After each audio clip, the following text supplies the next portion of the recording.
Turn your back eye. Mexican cartel gives this TikToker reality check. Let's get it. Let's go. Cartel. A nation completely taken by gang wars and street turfs between drug cartels. Mexico is definitely not a place for the faint-hearted. However, what happens when a teenager decides to face one of the deadliest cartels in the world? Stay tuned because we are going to talk Baggage unclaimed. Shut up, baggage unclaimed, by the way. about the time when a teen begged for his life after disrespecting a Mexican cartel. The case. By now, it's safe to say that we are all familiar with social networks. They exist as a separate universe, simultaneously interconnected and yet completely distinct from our own. In the volatile world of social media, behind a cell phone or a computer screen, we sometimes feel like we can do anything we want. People from all, or we can knowledge and learn anything we want. A little separate case. By now, it's safe to say that we are all familiar with social networks. They exist as a separate universe, simultaneously interconnected and yet completely distinct from our own. In the volatile world of social media, behind a cell phone or a computer screen, we sometimes feel like we can do anything we want. We can talk to people from all around the world, or we can search for knowledge and learn anything we want with it. But with this internet boom and social media phenomenon came the so-called internet influencers. Those are people who use this virtual world and its devices to get attention and fame and become real celebrities in this media. We often see it happening on Instagram, Facebook, YouTube, and most recently TikTok. On all of those platforms, we have viral videos of all kinds and for all tastes. However, it's not a surprise to anyone that there are some I ain't gonna lie, TikTok cringe is a bitch. TikTok guys, y'all get, bro, what they see, name me one video y'all seen so far out of this stuff, y'all, and didn't think, nah, one of them was cringe. TikTok is like, if you want to go see cringe, go to TikTok. That's my best advice. people who sometimes go a bit too far on their quest for fame. For instance, there are always those who do dangerous things in front of a camera to get the spotlight, like putting themselves at risk in extreme situations. But when I say that, I'm not only talking about adventurous influencers who do things such as play with wild animals or practice crazy and adventurous sports. I'm also talking about those who make simple but provocative statements. Nowadays, we can see how words are in themselves a powerful weapon. With them, we can express our ideas and opinions. And there's nothing wrong with that. The problem begins when people start playing with fire and end up crossing a limit. And one thing is clear, to say that to challenge and tease one of the biggest and most powerful cartels in Mexico is crossing a line is a massive understatement. And that's exactly what a teenager has done in June last year. On his TikTok profile, the young man insulted none less than the drug lord Nemesio Ruben Oseguera Cervantes, mostly known as El Mencho, the most wanted man in Mexico at the moment. El Mencho is the boss of the deadliest cartel in Mexico nowadays, the Jalisco New Generation. We done heard so many stories on this dude. You don't play that, huh? Let's keep it pushing Cartel, though. or DJNG, the teenager who didn't have his name revealed, first posted on his TikTok Been on my a video page, you'll offending see the I got a drug kingpin million videos who about this didn't guy. have his name revealed, first posted on his TikTok a video offending the drug kingpin and calling him names. In the clip, which is now private on the platform, the teen star is affronting the cartel boss while resting on a lamppost. In Spanish, the young man reportedly said, "Listen well, you son of a b***. El Mencho can suck my d***." Just by saying that, it is easy to say that the Do he live in Mexico? Is the answer, like, do this guy live in Mexico? Cause bro, y'all niggas got balls down there to be talking like that, bro. Like, I could have seen if you said the things he do is bad. Like, I mean, like, bro, if you killing somebody, like, or whatever he's doing, right? If he's doing crime, then obviously crime is bad. But when you saying, "Dickie, you can suck my meat, forget you, I don't like you," you asking for smoke. You asking for it. I'm sorry, like, you asking for it. Like, you know this dude really like that. You know he living like that. You know he got a squad, so why insult him? Why insult him? And then post it online? Yeah, you different, boy. You different. teen had immediately put himself as a target to this DJNG, but unfortunately for him, it didn't stop there. I don't sleep like El Pirata or El Chanito de Culiacan. I'm immortal, untouchable. I made a pact with the devil. I came to give you fire, Mencho. I'm not scared to say this. I'll say this without the camera right here. Mencho can suck my d. The reason behind the... See, this is exactly why they... Mexican cartel get his TikToker reality check. When you talking like that, bro, like I just said, you asking for the smoke. Now anybody can say simple trash talk. Everybody don't pay attention to trash talk that heavy or don't care. But when you talking greasy, like you doing it for attention. First of all, when you got the wrong type of attention, you got the attention of the wrong people. You know what I'm saying? So I mean, we The didn't even teen's get far in the decision to video. make You and already. publish such a video is unknown. All I we can't can keep do all is this a long presume it was video. all indeed to sell off an image of himself as a badass, challenging the cartel and The El hell? Mencho just for the sake of it. What we do know is that shortly after that, the young man posted another clip on the online platform, but this time a very different one. In the second He was talking video, about the other teen people too, though. presumably seems regretful for what he said before and apologizes to the cartel boss, begging for his life. I'm sorry for what I said. I was not well. I was not conscious of what I was saying. It was wrong that day. I woke up stupid. I didn't look at the consequences. I did that for followers. I ask for forgiveness. You and your family are well liked. Mencho, don't kill me. I have a family just like you. I apologize. We all make mistakes. I have psychological problems, sir. Just remember we like you. If what the teen claims is true or not, we still don't know. Something worth noticing, though, is that he reportedly used the term cabron to refer to El Mencho, considering that cabron means dumbass in Spanish. Perhaps the young man didn't really learn his lesson or simply wasn't careful enough in the heat of a desperate attempt to save his own skin. What happened after that is also still unknown. No official responses from both CJ Eng or El Mencho were made. With his account now private, it is hard to keep track of the boy. There was, however, a clip found in another account on TikTok in which he appears. It is reportedly an unrelated video to the whole Cartel and El Mencho attack situation. In fact, it isn't even clear if this particular video was actually filmed and uploaded before or after his previous videos. All we can do is hope that things didn't end up in tragedy like on other occasions. Sailing dangerous waters. Looking for clues to explain this episode, we come across the two names that the teenager mentions in his first video, El Pirata and El Chanito de Culiacan. Those are the online personas of two other young men who affronted El Mencho and his organization. While just like in our case, El Chanito never had his name revealed publicly, El Pirata, on the other hand, is the persona of the 17-year-old Mexican YouTuber Juan Luis Lagunas Rosales. From what the teenager mentions, the fate of those other two online celebrities, however, seemed to end up pretty badly for them. Lagunas Rosales was born in Villa Juarez, a small city in the state of Sinaloa, the biggest cartel and narco-traffic hub in Mexico, homeland of none other than the notorious drug pin El Chapo.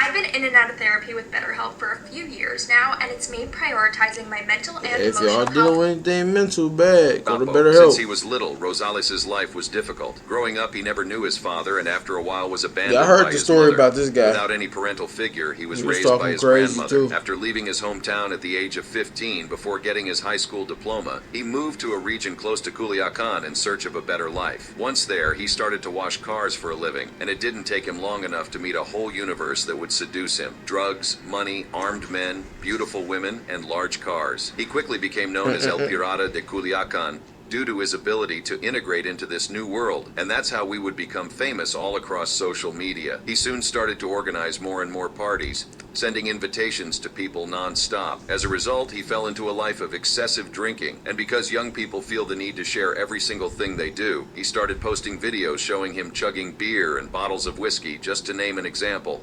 He would sometimes get so drunk that he would pass out. Soon, those videos started to go viral, and in a short while, the teenager became a YouTube phenomenon. His baby face, matched with his clownish behavior, was able to entertain the public online. At mere 17 years of age, Lagunas had more than 800,000 followers on Facebook and more than 100,000 followers on Instagram, plus over 37,000 on Twitter. He slowly started to receive invitations to make appearances in music videos and promotional events. Because of his social media presence, Juan Luis was now a real celebrity. Those who are over 18 years old know how it was to be a teenager and how that felt. We think that we know everything, that we can do whatever we want and say whatever we want to whomever we want, and that nothing bad can happen to us. We think we are invincible, that life was meant to be lived to its fullest, and so we shouldn't hold ourselves to any limits. And that's exactly how Lagunas felt and saw himself. Even with the drinking age in Mexico being 18, the boy drank as if there was no tomorrow. In fact, it is believed that those who were with him incited the teen to get drunk and take drugs while they laughed. Alongside this troubled behavior, he started to change his appearance and diversify his content. With a beard on his face and 2 tattoos on his arms,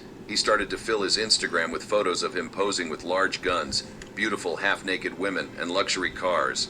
alongside various memes making fun of himself on his Facebook page. It seemed as if everything was a big party, a celebration with no time to end. But little did El Pirata know that the end was way closer than he thought. That's because in Sinaloa, no one is safe, especially when you decide to mess with the wrong people. And needless to say, that's exactly what happened to El Pirata. One day, just like any other, looking to be drunk as usual, he made his biggest mistake. The teenager recorded and posted a video on what seems to be his friend's Facebook page, in which he delivered insults to the Jalisco New Generation Cartel and its much feared and much dangerous leader, El Mencho. According to El País in the footage, Rosales proffers a phrase that would be translated as El Mencho, suck my D, and Bro, that was enough to seal. These niggas, I don't understand why niggas kept pulling that one. Why do niggas keep saying that, bro? Like, why the fuck do niggas keep saying El Mencho? Y'all see the word? I ain't finna say it. Y'all got beat up. Shit, I ain't say it. I ain't talking crazy like this. I know better. Hey, I don't even know. Do I want to go to Mexico like for vacation? I don't know. I don't know if I want to go. It's just that cartel is something to worry about. That's something to worry about. I ain't gonna lie. His fate. On the night of December 18th, 2017, El Pirata and his friends were partying at a bar in Jalisco called Los Mentados. He even kept calling out to his followers to join him that night. In his last Instagram post, we wrote, "Is this pisteada going to be done or not? Get relief. Escape to the Atmenta too." Little did he know that that night was going to be his very last. At around 11 p.m., a group of armed men burst in and started firing at the young lad. According to the General Attorney of Jalisco, Raul Sanchez Jimenez, Juan Luis died on the spot, getting hit with 15 shots. Authorities were able to recognize him by his tattoos, a pirate on one arm and a tiger on the other. As obvious as it may be, to link the CJ Yang to this attack, the identities or motives of the ones responsible were never revealed. What is known is that El Pirata's death joined the statistics, proving with numbers what the Mexican population has to put up with every day. In the first 10 months of 2017, 20.878 murders were registered in the country, an average of 69 murders a day, or about 3 murders every hour. It is one of the 69 murders a day, 3 per hour.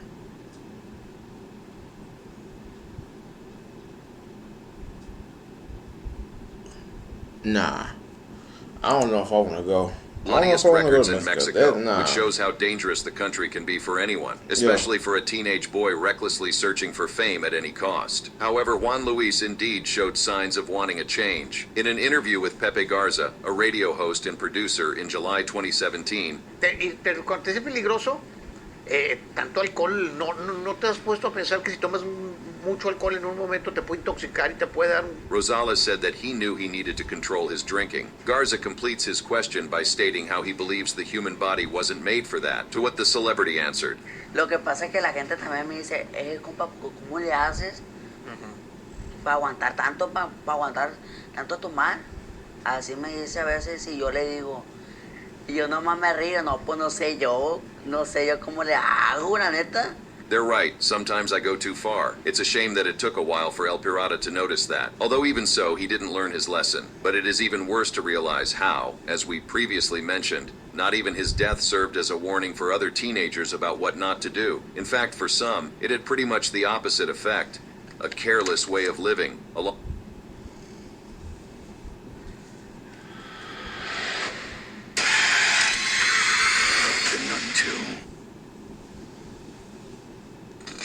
No living being should ever eat processed food for every single meal of their life. Thanks. Alongside El Pirata de Culiacan, the unknown teenager from our first video also mentions that he doesn't sleep like El Chanito de Culiacan. El Chanito de Culiacan is considered by many to be the counterpart of El Pirata, maintaining with him a rivalry in social media. While his real name has never been revealed publicly, he gained fame in social media for posting similar content to El Pirata de Culiacan. In his videos, he advocates organized crime and exalts narco-culture, and also likes to show his lifestyle by simply joking around and interacting with his friends and followers online, mostly on YouTube and TikTok. However, everything changed on January 4th of 2018. That day, a video was published on social media featuring El Chanito armed with a high-caliber assault rifle, exclusive for the army, alongside a young child with his face covered, also carrying a weapon. The video, now removed from YouTube, is very short. and only lasts about 31 seconds, but it is enough to cause quite some damage. On it, he uses the same expression used by El Pirata, saying that El Mencho can suck his D. However, shortly after that, it seems like Y'all niggas just don't learn, bro. I don't get it. Hold on. I don't get it, y'all. What's the deal with the y'all young doing man what y'all do? returned to his senses, I don't get or it. at least remembered what happened to his former rival, and issued an apology to the drug kingpin. The very next day, El Chinito appeared once again, now wearing his normal clothes, and published another video apologizing to El Mencho. "Excuse me, dude Mencho, I was very drunk and wasn't in my senses. I am sorry, my respects to the old man." What left his followers worried is that after this video, the influencer didn't star, and didn't publish any more videos on his social media profiles. That was enough for his fans to speculate that he would have suffered the same fate as his rival El Pirata. Speaking of which, this wasn't the first time These rumors snowfall claimed that the clips? YouTuber was dead. In July 2016, the rivalry between El Pirata and El Chinito was in full force. Back then, El Chinito broadcasted a video where he mocked the excessive way El Pirata ingested alcohol, as if it was a desperate way to gain followers. Days later, El Pirata answered him in another video, challenging him to a duel while holding a knife. "If you want to find me, you know where to find me." After that, rumors that El Chinito was murdered by hired assassins began to spread across the web, but were soon retracted by the media. And as we just mentioned, history repeated itself Why after they the keep El showing Mencho episode. For a snowfall while, clips? followers Shout out thought that Franklin their though. icon was gone for real. After all, one thing is a clash between two social media influencers. Threatening the most dangerous and bloodiest drug cartel in Mexico is another totally different and much more treacherous thing. It was more than a year and a half after that, in August 2019, when the YouTube channel Margarito Music Official published a video revealing where El Chinito was supposedly located. According to one of the channel's hosts, the young man was in a rehabilitation center in Like this Culiacán. area right here, the background look nice in Mexico, but I don't know if I want to go still. There's too much going on. In the video, the YouTuber says he has decided to leave the addiction. He needs professional help. He is fine. He is in good health. He is recovering. Maybe he hit rock bottom and said that he was going to give up that addiction, that he was going to regenerate himself. And apparently in the end, it really seems like El Chinito learned his lesson. According to this same YouTube channel, Chinito got out of rehabilitation and is now taking it easy. The latest video on the channel about him claims that the young man is now married and living with his wife away from the city. Apart from that, with the rise of the TikTok platform, videos featuring El Chinito are still being published there. The content is divided into shorter versions of older videos. Oh shit! So, okay. I mean, it's good to see you still living. You know, it's good to see still you alive and shit. Videos and most recent ones, where we can get a glimpse of what and how he is doing, or whenever he appears to give a shout out to his fans. From what it seems, he even has a daughter right now. But before we go on and get a better glimpse at who El Mencho and his gang are, there is one last case worth mentioning that helps explain to us the seriousness of the cartel situation in Mexico, and how social media can be a treacherous place. In the world of narcos, no one is safe, not even little kids, who instead of enjoying their childhood going to school and just being children, are being recruited by drug gangs to follow their bloody path. In August 2019, a video of an 8-year-old boy insulting El Mencho while holding a rifle appeared online. In the footage, the boy uses a lot of profanity and curse words to refer to the drug cartel leader. It quickly becomes clear that the kid is being exploited in criminalistic ways. What the boy said could be translated to, "Look here, Mencho mother, we're gonna take away your ass just so you can see who R5 the grandee is. Hey, Poppy, I can have you killed. Those guys that you employ can suck my d." Bro, why do everybody keep saying that? Like, you don't think Mexico is New York right now? Everybody keeps saying suck my, you know what? Like, bro, why do everybody keep saying that, bro? Like, but overall, bro, how an 8-year-old, bro? You niggas, where's the mom? Where's the dad? Why is an 8-year-old boy online talking like this? How do you even know what these words even mean? I can't do it. Everyone from Jalisco can go F themselves. You know we're all about that fight. Holy F. Who made him Considering say that this? the boy mentions R5 in the video, Jesus Gregorio Villanueva Rodriguez is suspected of having manipulated the child to record this. That's because R5 is Rodriguez's nickname, a leader of the Gente Nueva Sinaloa cartel. According to MVS Noticias, Jesus Gregorio recruited children after a violent clash and ambush in the city of Tubutama. After a shooting of 9 hours that resulted in more than 200 deaths, the children of Sonora and Sinaloa began to fantasize about being like the criminals. Taking this to his advantage, There's too the much criminal going on started down to in form his Mexico, own man. group of small and loyal soldiers, using I Damn, became bro. a sperm donor Every with cryos, and I made kids in the $780 each month. Is that kids in the U.S. out, well, not no more, but kids in the children house as playing the human game shields, while in being Mexico they nothing shooting but a guns. false idol to them. The Jalisco Cartel New Shit is Generation. crazy. But anyway, why are all of those videos pretty much life sentences to these boys? Who exactly are the DJNG, the cartel led by El Mencho?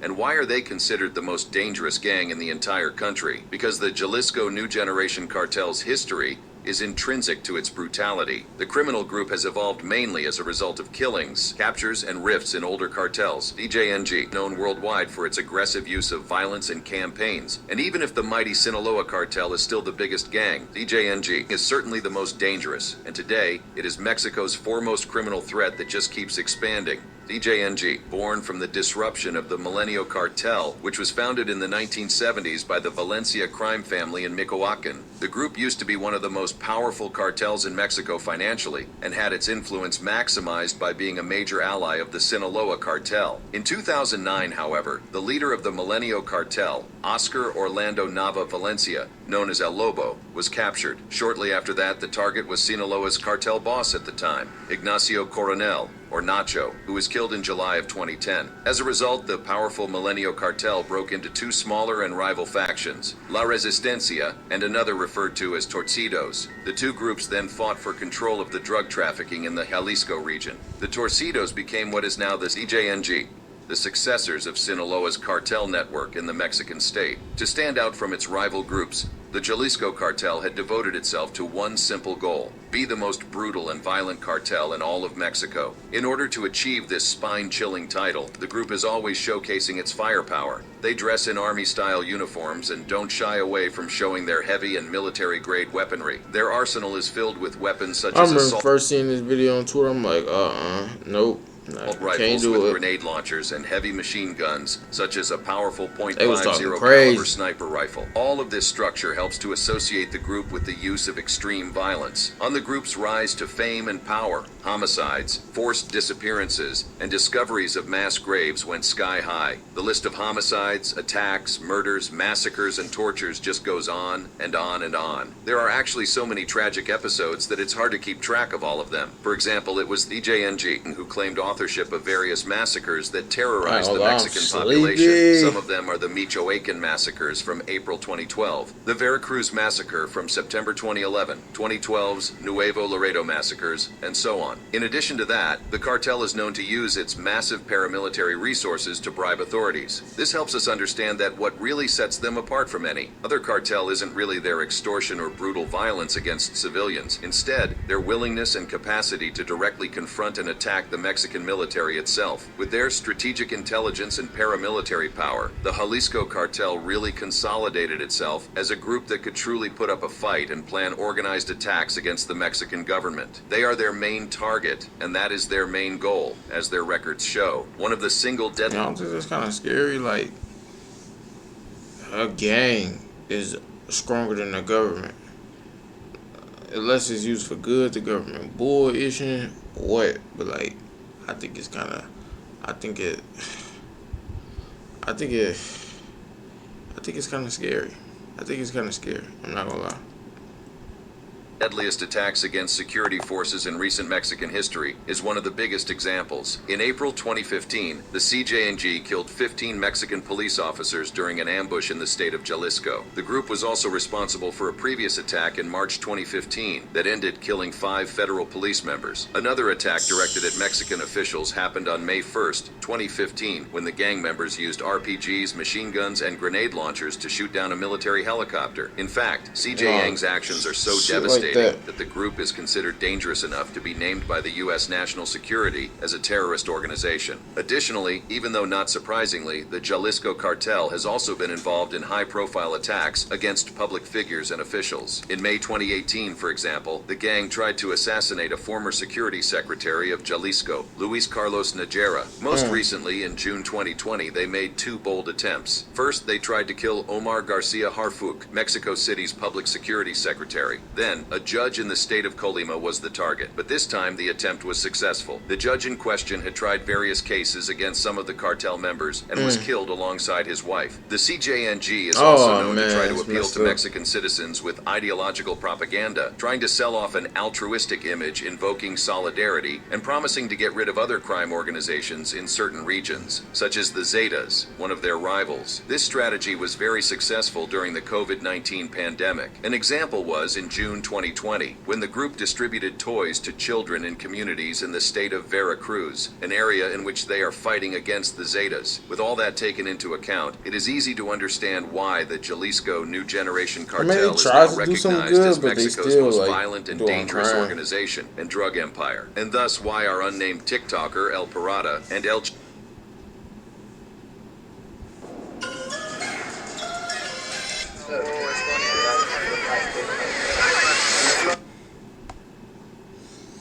Chinito de Culiaca got themselves in life-threatening situations when they decided to challenge the cartel just for a few giggles and internet exposure. However, no institution can fully run without the figure of a leader. In the case of the CJNG, we have the man who was the main target of the teenagers we uncovered in this video. With that, one last question remains. El Mencho. Who is El Mencho? As we've already mentioned here, El Mencho is the nickname of the leader of the CJNG, whose full name is Nemesio Ruben Oseguera Cervantes. El Mencho is also considered one of the founders of the CJNG, alongside Eric Valencia, or L85, and Martin Arzola Ortega, L53. All three were former members of the Milenio Cartel. The thing is that at its very start, the cartel's economic power was centered around farming, more specifically focused on avocados. The drastic change to the narco trade and substitution of harmless avocados for methamphetamine happened because of El Mencho. Working in the narco business since he was a teenager, El Mencho married into the Valencia family and created an alliance with it that would eventually grow to become the DJNG we come to know today. El Mencho is nowadays considered the most wanted man in Mexico. For any useful information that can possibly lead to his arrest, the U.S. has offered a reward of $10 million, one of the highest bounties ever offered by the nation. In Mexico.